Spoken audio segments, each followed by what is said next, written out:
Chapter 33. The Fate of Injun Joe.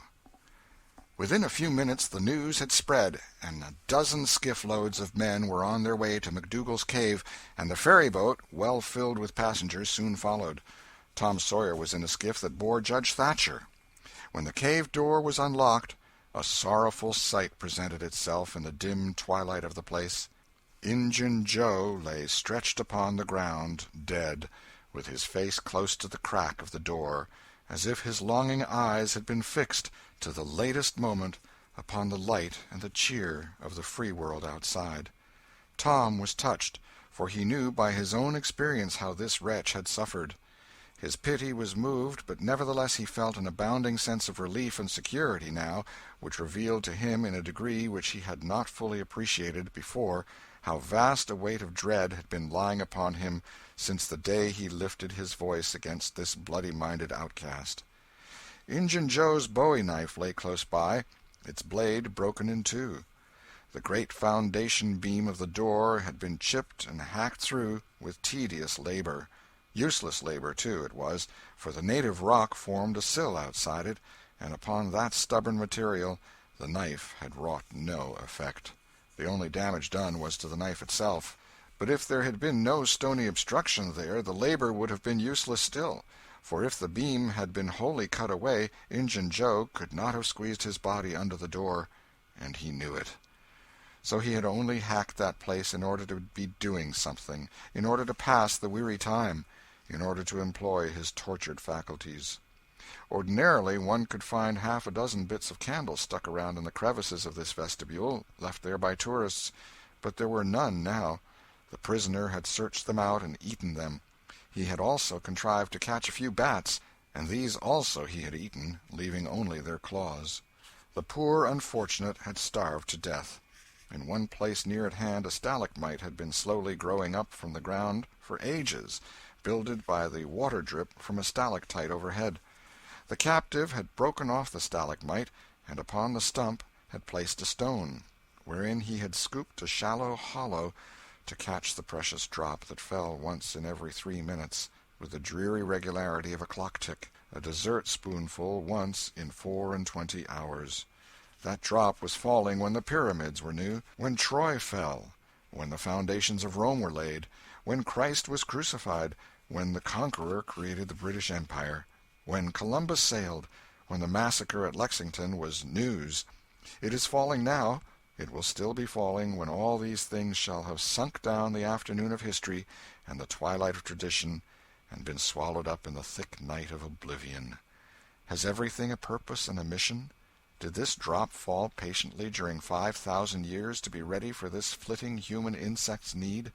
And has it another important object to accomplish 10,000 years to come? No matter. It is many and many a year since the hapless half-breed scooped out the stone to catch the priceless drops, but to this day the tourist stares longest at that pathetic stone and that slow-dropping water when he comes to see the wonders of McDougal's cave. Injun Joe's cup stands first in the list of the cavern's marvels. Even Aladdin's palace cannot rival it. Injun Joe was buried near the mouth of the cave, and people flocked there in boats and wagons from the towns and from all the farms and hamlets for 7 miles around. They brought their children and all sorts of provisions, and confessed that they had had almost as satisfactory a time at the funeral as they could have had at the hanging. This funeral stopped the further growth of one thing, the petition to the governor for Injun Joe's pardon. The petition had been largely signed, many tearful and eloquent meetings had been held, and a committee of sappy women been appointed to go in deep mourning and wail around the governor, and implore him to be a merciful ass and trample his duty under foot. Injun Joe was believed to have killed 5 citizens of the village, but what of that? If he had been Satan himself, there would have been plenty of weaklings ready to scribble their names to a pardon petition and drip a tear on it from their permanently impaired and leaky waterworks. The morning after the funeral, Tom took Huck to a private place to have an important talk. Huck had learned all about Tom's adventure from the Welshman and the widow Douglas by this time, but Tom said he reckoned there was one thing they had not told him. That thing was what he wanted to talk about now. Huck's face saddened. He said, "I know what it is.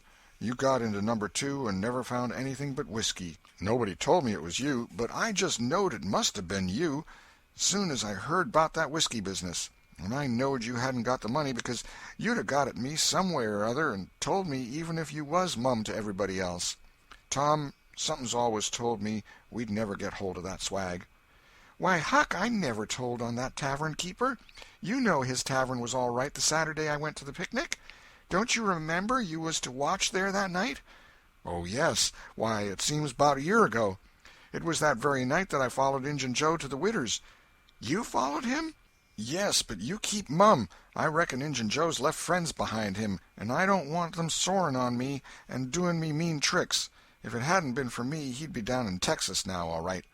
Then Huck told his entire adventure in confidence to Tom, who had only heard of the Welshman's part of it before. "Well," said Huck, presently, coming back to the main question, "whoever nipped the whiskey in number 2 nipped the money, too, I reckon. Anyway, it's a goner for us, Tom." "Huck, that money wasn't ever in number 2. "What?" Huck searched his comrade's face keenly. "Tom, have you got on the track of that money again?" "Huck, it's in the cave." Huck's eyes blazed. "Say it again, Tom." "The money's in the cave." "Tom, honest Injun now, is it fun or earnest?" "Earnest, Huck, just as earnest as ever I was in my life. Will you go in there with me and help me get it out?" "I bet I will. I will if it's where we can blaze our way to it and not get lost." "Huck, we can do that without the least little bit of trouble in the world." "Good as wheat. What makes you think the money's—" "Huck, you just wait till we get in there. If we don't find it, I'll agree to give you my drum and everything I've got in the world. I will, by jings." "All right, it's a whiz. When do you say?" "Right now, if you say it. Are you strong enough?" "Is it far in the cave? I've been on my pins a little 3-4 days now, but I can't walk more'n a mile, Tom. Least I don't think I could." "It's about 5 mile into there the way anybody but me would go, Huck. But there's a mighty short cut that they don't anybody but me know about. Huck, I'll take you right to it in a skiff. I'll float the skiff down there, and I'll pull it back again all by myself. You needn't ever turn your hand over." "Let's start right off, Tom." "All right. We want some bread and meat and our pipes, and a little bag or two, and 2 or 3 kite strings, and some of these newfangled things they call lucifer matches. I tell you, many's the time I wished I had some when I was in there before." A trifle after noon the boys borrowed a small skiff from a citizen who was absent, and got under way at once. When they were several miles below Cave Hollow, Tom said, "Now, you see this bluff here looks all alike all the way down from the cave hollow? No houses, no wood yards, bushes all alike. But do you see that white place up there where there's been a landslide? Well, that's one of my marks. We'll get ashore now." They landed. "Now, Huck, where we're a-standing, you could touch that hole I got out of with a fishing pole. See if you can find it." Huck searched all the place about and found nothing. Tom proudly marched into a thick clump of sumac bushes and said, "Here you are. Look at it, Huck. It's the snuggest hole in this country. You just keep mum about it. All along I've been wanting to be a robber, but I knew I'd got to have a thing like this, and where to run across it was the bother. We've got it now, and we'll keep it quiet. Only we'll let Joe Harper and Ben Rogers in, because of course there's got to be a gang, or else there wouldn't be any style about it. Tom Sawyer's gang. It sounds splendid, don't it, Huck?" "Well, it just does, Tom. And who'll we rob?" "Oh, most anybody. Waylay people, that's mostly the way." "And kill them?" "No, not always. Hive them in the cave till they raise a ransom."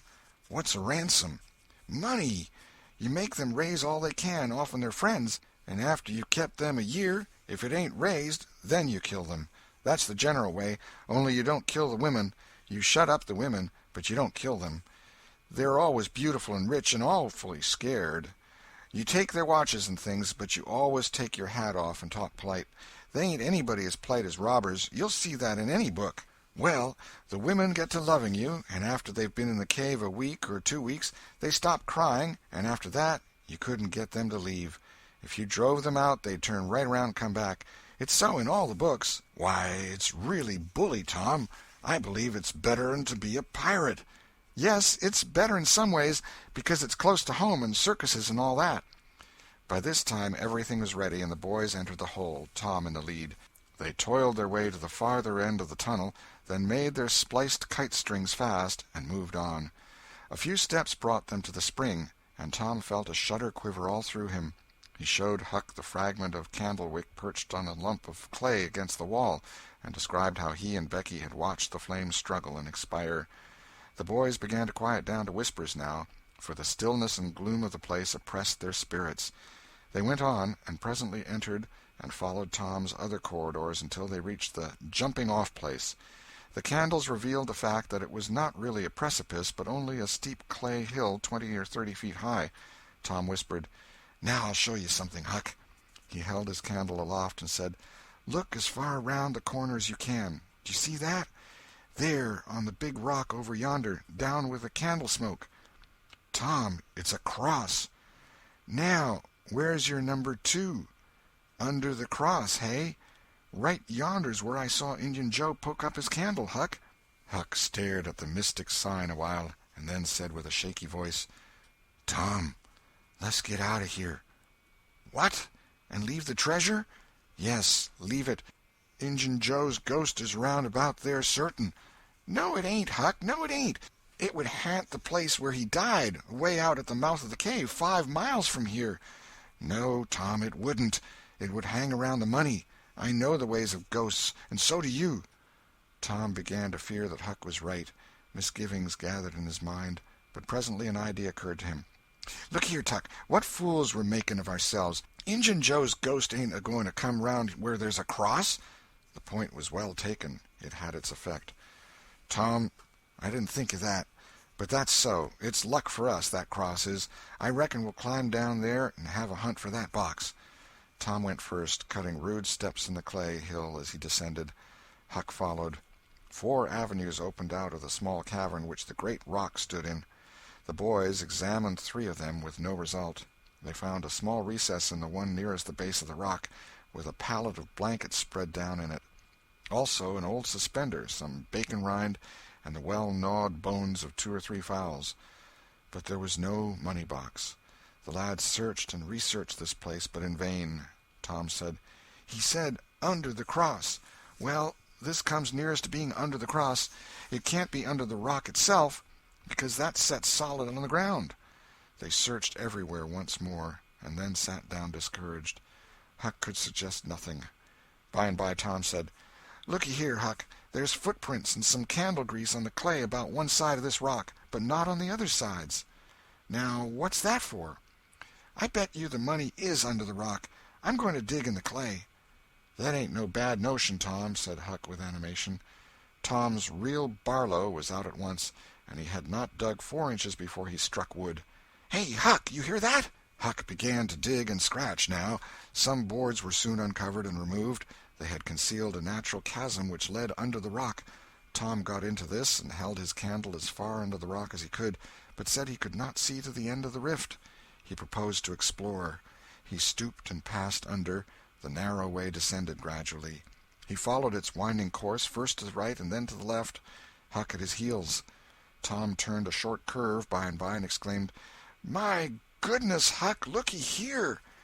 It was the treasure box, sure enough, occupying a snug little cavern, along with an empty powder keg, a couple of guns in leather cases, 2 or 3 pairs of old moccasins, a leather belt, and some other rubbish well soaked with the water drip. "Got it at last," said Huck, plowing among the tarnished coins with his hands. "My, but we're rich, Tom." "Huck, I always reckoned we'd get it. It's just too good to believe. But we have got it, sure. Say, let's not fool around here. Let's snake it out. Let me see if we can lift the box." It weighed about 50 pounds. Tom could lift it after an awkward fashion, but could not carry it conveniently. "I thought so," he said. "They carried it like it was heavy, that day at the haunted house. I noticed that. I reckon I was right to think of fetching the little bags along." The money was soon in the bags, and the boys took it up to the cross rock. "Now let's fetch the guns and things," said Huck. "No, Huck, leave them there. They're just the tricks to have when you go to robbing. We'll keep them there all the time, and we'll hold our orgies there, too. It's an awful snug place for orgies." "What's orgies?" "I don't know, but robbers always have orgies, and of course we've got to have them, too. Come along, Huck. We've been in here a long time. It's getting late, I reckon. I'm hungry, too. We'll eat and smoke when we get to the skiff." They presently emerged into the clump of sumac bushes. looked warily about, found the coast clear, and were soon lunching and smoking in the skiff. As the sun dipped toward the horizon, they pushed out and got under way. Tom skimmed up the shore through the long twilight, chatting cheerily with Huck, and landed shortly after dark. "Now, Huck," said Tom, "we'll hide the money in the loft of the widow's woodshed, and I'll come up in the morning and we'll count it and divide it, and then we'll hunt up a place out in the woods for it where it will be safe. Just you lay quiet here and watch the stuff till I run up and hook Benny Taylor's little wagon. I won't be gone a minute." He disappeared, and presently returned with the wagon, put the 2 small sacks into it, threw some old rags on top of them, and started off, dragging his cargo behind him. When the boys reached the Welshman's house, they stopped to rest. Just as they were about to move on, the Welshman stepped out and said, "Hello, who's that?" "Huck and Tom Sawyer." "Good. Come along with me, boys. You are keeping everybody waiting. Here, hurry up, trot ahead. I'll haul the wagon for you. Why, it's not as light as it might be. Got bricks in it? Or old metal?" "Old metal," said Tom. "I judge so. The boys in this town will take more trouble and fool away more time hunting up 6 bits worth of old iron to sell to the foundry than they would to make twice the money at regular work. But that's human nature. Hurry along, hurry along." The boys wanted to know what the hurry was about. "Never mind, you'll see when we get to the Widow Douglas's," Huck said with some apprehension, for he was long used to being falsely accused. "Mr. Jones, we haven't been doing nothing." The Welshman laughed. "Well, I don't know, Huck, my boy. I don't know about that. Ain't you and the widow good friends?" "Yes. Well, she's been good friends to me, anyways." "All right, then. What do you want to be afraid for?" This question was not entirely answered in Huck's slow mind before he found himself pushed, along with Tom, into Mrs. Douglas's drawing-room. Mr. Jones left the wagon near the door and followed. The place was grandly lighted, and everybody that was of any consequence in the village was there. The Thatchers were there, the Harpers, the Rogerses, Aunt Polly, Sid, Mary, the minister, the editor, and a great many more, and all dressed in their best. The widow received the boys as heartily as any one could well receive 2 such-looking beings. They were covered with clay and candle-grease. Aunt Polly blushed crimson with humiliation, and frowned and shook her head at Tom. Nobody suffered half as much as the 2 boys did, however. Mr. Jones said, "Tom wasn't at home yet, so I gave him up, but I stumbled on him and Huck right at my door, and so I just brought them along in a hurry." "And you did just right," said the widow. "Come with me, boys." She took them to a bedchamber and said, "Now, wash and dress yourselves. Here are 2 new suits of clothes, shirts, socks, everything complete. They're Huck's. No thanks, Huck. Mr. Jones bought one and I the other, but they'll fit both of you. Get into them. We'll wait. Come down when you are slicked up enough." Then she left. End of Chapter 33. Chapter 34. Floods of Gold. Huck said, "Tom, we can slope if we can find a rope. The window ain't high from the ground." "Shucks, what do you want to slope for?" "Well, I ain't used to that kind of crowd. I can't stand it. I ain't going down there, Tom." "Oh, bother, it ain't anything. I don't mind it a bit. I'll take care of you." Sid appeared. "Tom," said he, "Auntie has been waiting for you all the afternoon. Mary got your Sunday clothes ready, and everybody's been fretting about you. Say, ain't this grease and clay on your clothes? Now, Mr. Siddy, you just tend to your own business. What's all this blowout about, anyway?" "It's one of the widow's parties that she's always having. This time it's for the Welshman and his sons, on account of that scrape they helped her out of the other night. And say, I can tell you something, if you want to know." "Well, what?" "Why, old Mr. Jones is going to try to spring something on the people here tonight, but I overheard him tell Auntie today about it, as a secret, but I reckon it's not much of a secret now. Everybody knows, the widder too, for all she tries to let on she don't. Mr. Jones was bound Huck should be here, couldn't get along with his grand secret without Huck, you know." "Secret about what, Sid?" "About Huck tracking the robbers to the widow's. I reckon Mr. Jones was going to make a grand time over his surprise, but I bet you it will drop pretty flat." Sid chuckled in a very contented and satisfied way. "Sid, was it you that told?" "Oh, never mind who it was. Somebody told, that's enough. Sid, there's only one person in this town mean enough to do that, and that's you. If you'd been in Huck's place, you'd have sneaked down the hill and never told anybody on the robbers. You can't do any but mean things, and you can't bear to see anybody praised for doing good ones. There, no thanks, as the widow says," and Tom cuffed Sid's ears and helped him to the door with several kicks. "Now go and tell Auntie if you dare, and tomorrow you'll catch it." Some minutes later the widow's guests were at the supper table, and a dozen children were propped up at little side tables in the same room, after the fashion of that country and that day. At the proper time Mr. Jones made his little speech, in which he thanked the widow for the honor she was doing himself and his sons, but said that there was another person whose modesty, and so forth and so on. He sprung his secret about Huck's share in the adventure in the finest dramatic manner he was master of, but the surprise it occasioned was largely counterfeit, and not as clamorous and effusive as it might have been under happier circumstances. However, the widow made a pretty fair show of astonishment, and heaped so many compliments and so much gratitude upon Huck that he almost forgot the nearly intolerable discomfort of his new clothes in the entirely intolerable discomfort of being set up as a target for everybody's gaze and everybody's laudations. The widow said she meant to give Huck a home under her roof and have him educated, and that when she could spare the money she would start him in business in a modest way.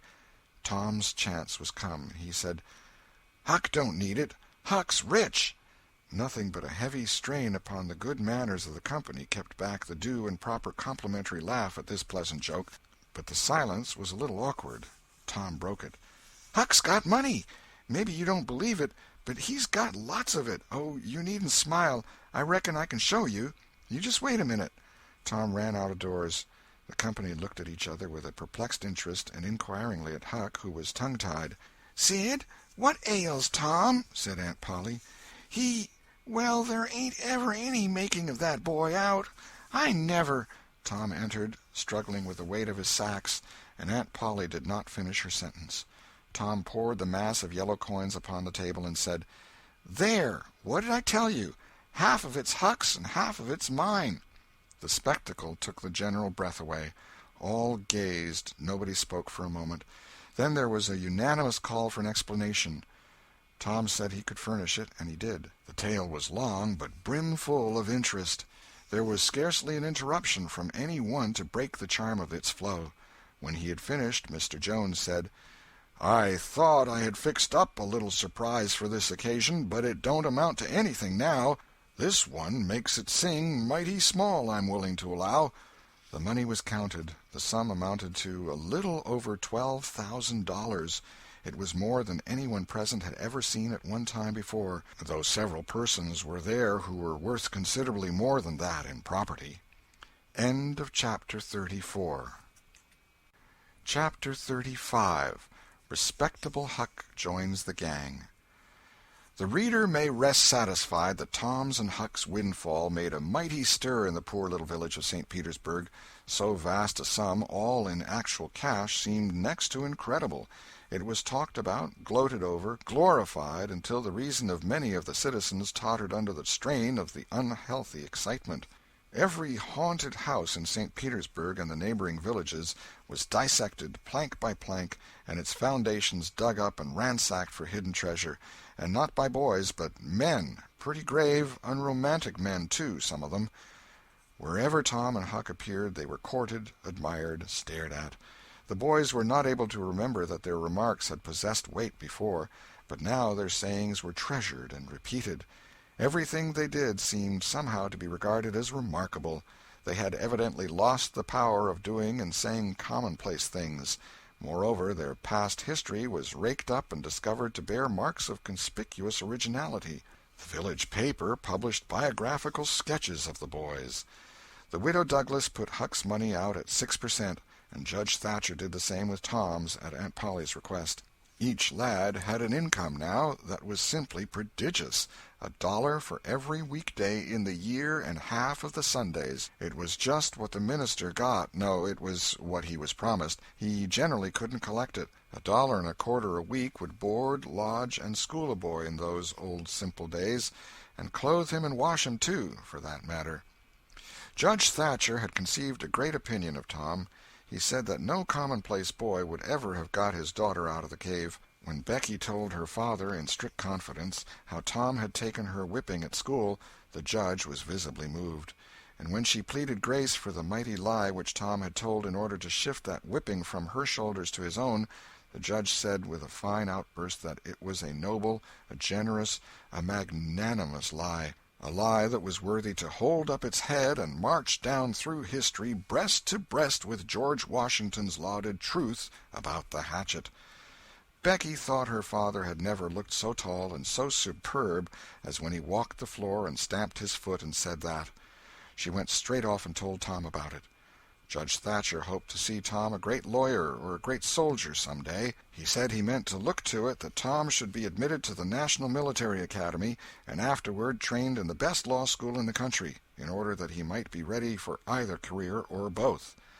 Huck Finn's wealth and the fact that he was now under the Widow Douglas's protection introduced him into society, dragged him into it, hurled him into it, and his sufferings were almost more than he could bear. The widow's servants kept him clean and neat, combed and brushed, and they bedded him nightly in unsympathetic sheets that had not one little spot or stain which he could press to his heart and know for a friend. He had to eat with knife and fork, and had to use napkin, cup, and plate. He had to learn his book. He had to go to church. He had to talk so properly that speech was become insipid in his mouth. Whithersoever he turned, the bars and shackles of civilization shut him in and bound him hand and foot. He bravely bore his miseries 3 weeks, and then one day turned up missing. For 48 hours the widow hunted for him everywhere in great distress. The public were profoundly concerned. They searched high and low. They dragged the river for his body. Early the third morning, Tom Sawyer wisely went poking among some old empty hogsheads down behind the abandoned slaughterhouse, and in one of them he found the refugee. Huck had slept there. He had just breakfasted upon some stolen odds and ends of food, and was lying off now in comfort with his pipe. He was unkempt, uncombed, and clad in the same old ruin of rags that had made him picturesque in the days when he was free and happy. Tom routed him out, told him the trouble he had been causing, and urged him to go home. Huck's face lost its tranquil content and took a melancholy cast. He said, "Don't talk about it, Tom. I've tried it, and it don't work. It don't work, Tom. It ain't for me. I ain't used to it. The widder's good to me and friendly, but I can't stand them ways.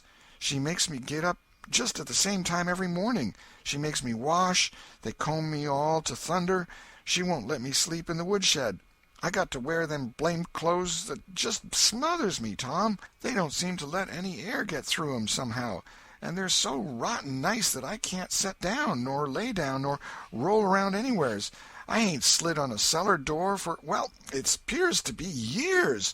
I got to go to church and sweat and sweat. I hate them ornery sermons. I can't catch a fly in there. I can't chaw. I got to wear shoes all Sunday. The widder eats by a bell. She goes to bed by a bell. She gets up by a bell. Everything's so awful regular a body can't stand it. Well, everybody does that, Huck." "Tom, it don't make no difference. I ain't everybody, and I can't stand it. It's awful to be tied up so, and grub comes too easy. I don't take no interest in victuals that way. I got to ask to go a-fishing. I got to ask to go in a-swimming. Derned if I hain't got to ask to do everything. Well, I'd got to talk so nice it wasn't no comfort. I'd got to go up in the attic and rip out a while every day to get a taste in my mouth, or I'd have died, Tom. The widder wouldn't let me smoke. She wouldn't let me yell. She wouldn't let me gape, nor stretch, nor scratch before folks." Then, with a spasm of special irritation and injury, "And dad fetch it, she prayed all the time. I never see such a woman. I had to shove, Tom, I just had to. And besides, that school's going to open, and I'd have got to go to it. Well, I wouldn't stand that, Tom. Looky here, Tom, being rich ain't what it's cracked up to be. It's just worry and sweat and a-wishing you was dead all the time. Now, these clothes suits me, and this barrel suits me, and I ain't ever going to shake 'em any more. Tom, I wouldn't ever got into all this trouble if it hadn't been for that money. Now you just take my share of it along with yourn, and give me a 10-center sometimes. Not many times, because I don't give a dern for a thing 'thout it's tolerable hard to git, and you go and beg off for me with a widder." "Oh, Huck, you know I can't do that. 'Tain't fair. And besides, if you'll try this thing just a while longer, you'll come to like it." "Like it? Yes, the way I'd like a hot stove if I was to set on it long enough. No, Tom, I won't be rich, and I won't live in them cussed smothery houses. I like the woods, and the river, and hogsheads, and I'll stick to 'em, too. Blame it all, just as we've got guns and a cave and all just fixed to rob, here this dern foolishness has got to come up and spile it all." Tom saw his opportunity. "Looky here, Huck, being rich ain't going to keep me back from turning robber." "No? Oh, good licks. Are you in real deadwood earnest, Tom?" "Just as dead earnest as I'm a-sitting here. But, Huck, we can't let you into the gang if you ain't respectable, you know." Huck's joy was quenched. "Can't let me in, Tom? Didn't you let me go for a pirate?" "Yes, but that's different. A robber is more high-toned than what a pirate is, as a general thing. In most countries they're awful high up in the nobility, dukes and such. Now, Tom, hain't you always been friendly to me? You wouldn't have shut me out, would you, Tom? You wouldn't do that, now, would you, Tom?" "Huck, I wouldn't want to, and I don't want to, but what would people say? Why, they'd say, 'Humph, Tom Sawyer's gang, pretty low characters in it.' They'd mean you, Huck. You wouldn't like that, and I wouldn't." Huck was silent for some time, engaged in a mental struggle, and finally he said, "Well, I'll go back to the widder for a month and tackle it and see if I can come to stand it, if you'll let me belong to the gang, Tom." "All right, Huck, it's a whiz. Come along, old chap, and I'll ask the widder to let up on you a little, Huck." "Will you, Tom, now, will you? That's good. If she'll let up on some of the roughest things, I'll smoke private and cuss private and crowd through or bust. When you going to start the gang and turn robbers?" "Oh, right off. We'll get the boys together and have the initiation tonight, maybe." "Have the which?" "Have the initiation." "What's that?" "It's to swear to stand by one another and never tell the gang's secrets, even if you're chopped all to flinders, and kill anybody and all his family that hurts one of the gang." "That's gay. That's mighty gay, Tom, I tell you." "Well, I bet it is.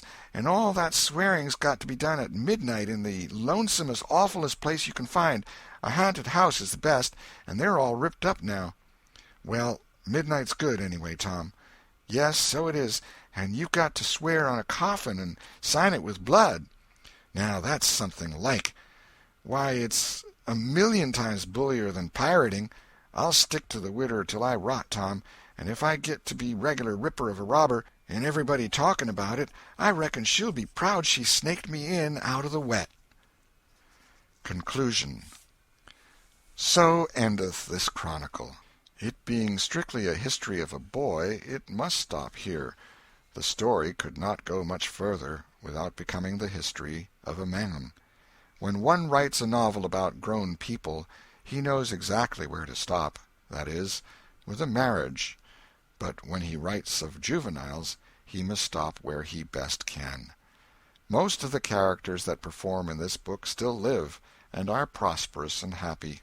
Some day it may seem worth while to take up the story of the younger ones again, and see what sort of men and women they turned out to be. Therefore it will be wisest not to reveal any of that part of their lives at present. The End. This is the end of The Adventures of Tom Sawyer by Mark Twain.